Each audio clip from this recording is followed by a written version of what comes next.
There's no systemic challenge that we face, from the impact of climate change to the financial crisis of 2009, or even the current Ebola crisis, to which any one of you under the age of 30 would say, it's okay, never mind, it's cool to do nothing. And that's why all of us here believe that you, the delegates, actually matter. You would, and you do, demand change, and you do demand it now. And we believe that from among you, there will be world leaders who drive real positive change. Leaders like our great counsellors. But where will the world find leaders like them? Like Kofi Annan, like Sir Bob, like Professor Yunus, like Mary Robinson. The world will find them right here. And we ask you, each of you, is it you? And to make sure that you really get it, or you'll be in big trouble, we want to introduce someone who was one of our original inspirations. He gave us support and gave us a video to take to Google Zeitgeist way before this was actually even a reality. There are just a handful of names in the world. Wherever you go, no matter where you are, you say the name and everybody knows exactly who you mean. And that only happens for people who have done something never before done, who really make a difference, and in this one, a huge and global difference. In the decades to come, he will be known and remembered as the first to translate the power of musical fame and recognition into a real force for good in the world. He is the most tireless, the most indefatigable, the most uncompromising, the rebel with a cause, a campaigner for all that is good, and a loud and ceaseless shout and rage against all that is wrong.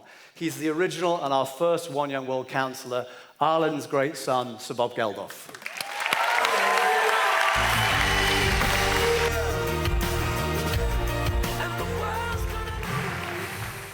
Well, hello everybody again. I'm the worst part of this week. I'm always moaning. Welcome home. I don't think there's anybody in the world who actually doesn't come from Ireland at some point. I mean, President Fox over here, his family came from here 400 years ago. President Obama is from here. President Xi of China, he's from here. Chow was just telling me that you're from here, aren't you? James? Yeah. Boris Becker, he learned his fucking tennis here, I'm telling you.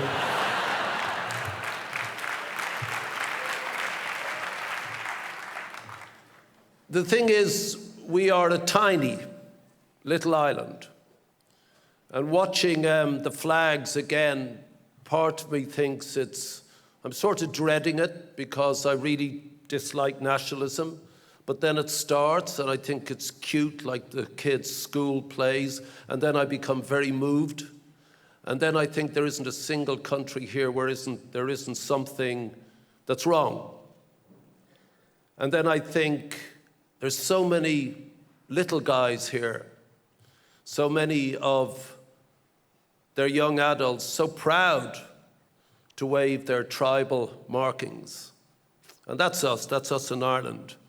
We get buffeted, we get blown apart by the global winds, largely because of the backwash from the great powers, the big guys, and we can do very little about it. But for whatever reason, this country talks up a storm in the face of global turmoil, a storm that can rebut a lot of the false arguments of our time.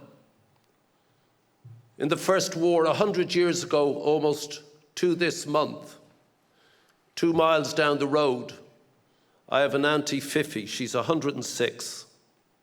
Before her mind went off to a different part of the human universe, when she was 103, I sat down with her in Mount Merion, and I asked her about the First World War. There isn't a single one of you here in this room whose countries were not affected and devastated by the war and the great flu epidemics that followed it that killed even more people.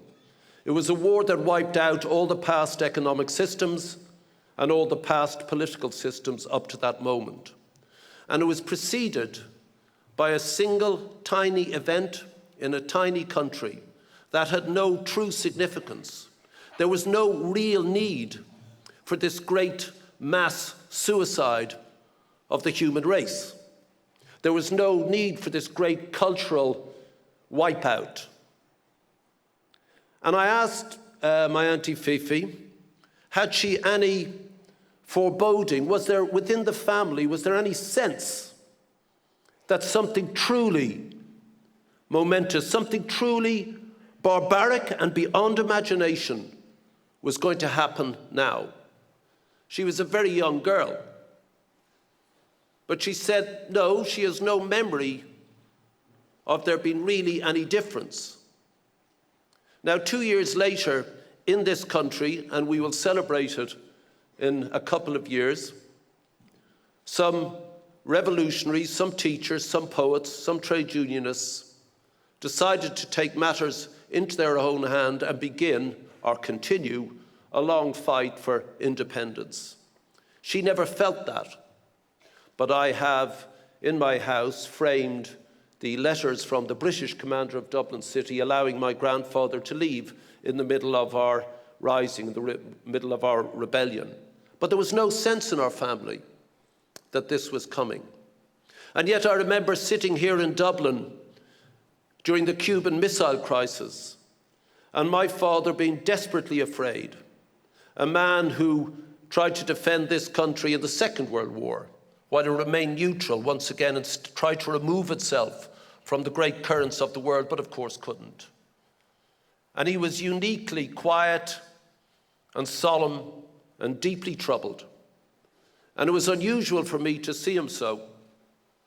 And I asked him what was happening. I'd seen the priests running up and down the corridors and in the classrooms whispering to each other. There was a great sense of fear. And my dad said, I think there might be a war. And I said, will we be in it? And he said, it doesn't matter. It'll be the last war. Now, I tried to tell you last year that my sense of foreboding of this tiny little rock, this tiny blue thing where the only possibility of human existence is, as far as we know, in the universe. And a year later, I'm telling you now things are worse. I know afterwards you come up and say, Bob, give it a rest. You know, it's not that bad. It is. It is. We don't need 1914 again. And where will it be? Your country? Is it Syria? Is it Gaza? Is it Ukraine, where once again another country can just walk in and we do very little about it? Is it Afghanistan? Thank God there were no black flags today for those murderers in IS. Where is it? Where's the little spark that for no reason at all will set off the next conflagration? And is it because this little rock, where there's too many of us? Is it because, as Mary said, we are going about destroying any possibility of life, not just for us old guys, not just for you coming of age people, but when you start having children? The future is always contingent on now. And we do not as a species act out of self-interest. We act in the needs of the moment. What we want now, we have to get. And yet, I don't know about you, but there's something deep and scary going on. The great Irish poet of the 20th century was W.B. Yeats, possibly the greatest poet in the world of the 20th century. And he wrote one of the most terrifying poems ever written in the English language. It was called The Second Coming. And he wrote it just after the conflagration of the First War, which killed 250,000 young Irish boys and women. This little country that really can't afford a single death. And he saw it happening again. He saw the ruins of what we had made and destroyed, it happening again. We must act out of selfish self-interest if we are seriously, really seriously now. Mary put it politely. Our Prime Minister, our Taoiseach, talked about it with greater depth than the usual political speech. There is not one person here who will probably disagree with me. They might put it better or differently. But we are at a critical moment. And before it all happens, I'm going to take Michael's rocket and I'm going to go into space because I want to see the vulnerability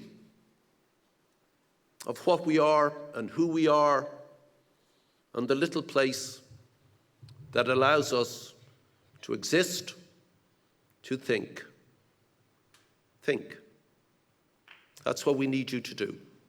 For the next 2 days, please, God, think. You see, here in Ireland, there was nothing else for us to do except talk and argue. That's what we did. But we didn't really have economic options, so we did go out to the world.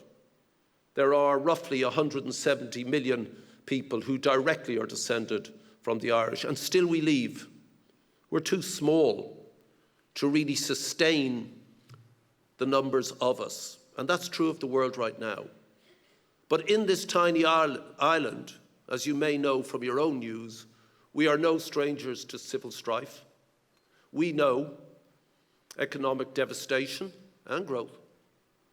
We know about state and religious corruption. We know all the things that affect your countries. We know about brutes who are our leaders. We know about no leadership. You cannot be a leader and be a thug. You cannot be a leader and be a brute. And we know about the lack of leadership in the great democracies.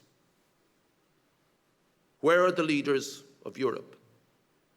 Where, when an ex-chancellor of Germany sips Putin's filthy champagne and takes his dirty money and is once again a German chancellor complicit in the invasion of the Ukraine?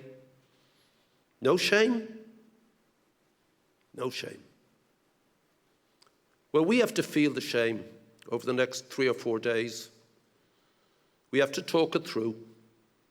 We have to imagine what all these things that we have in our back pocket, these services that have been invented, possibly the greatest invention in the history of mankind, we have to understand what it means, what greater communication means, what it is we're going to communicate, why the great new companies of the future, of this supposed golden age, your Facebooks, your Googles, your Amazons, your Apples, are no different to the companies of the past, monopolists who seek to sell you if you let them, where the state believes that it can intrude in your life and monitor everything you say or do, not just in China, but in the FSA in the United States.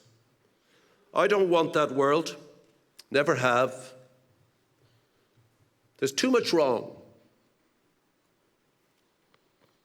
What are we doing about Sierra Leone? A country just beginning to breathe.